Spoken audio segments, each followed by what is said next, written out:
बड़की माई का करत हऊ? का करत है ये नकून पॉलिश लगावत है।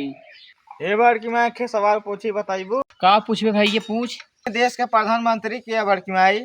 तैना तैना जानते भैया। हाँ बड़की अम्मा बता दे तू। मोदी के जानते भैया। हाँ हाँ बड़की अम्मा मोदी के जानी था जो। चाय बनात रहन हमरे सखी के बेटवा हैं। अच्छा अच्छा। हमरे सखी के बेटवा हैं। मोदी के माई और हम योगी के सब जोन है के सखी रहे है, गाय चरावत रहे सथ में। हाँ वह गाय वही चरावत रहे है तो उनके बड़ी गरीबी रहे, चाय बेचत रहन है तो उनका किस्मत आगे चलेगी बेटवा।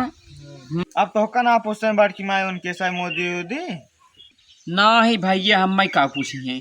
और लग गरीब रहन है पूछत रहन है, अब अमीर हो गए हैं तो अब हम थोड़ू पूछिए के मौसी है के माई है। अब हम ना पूछते बेटवा।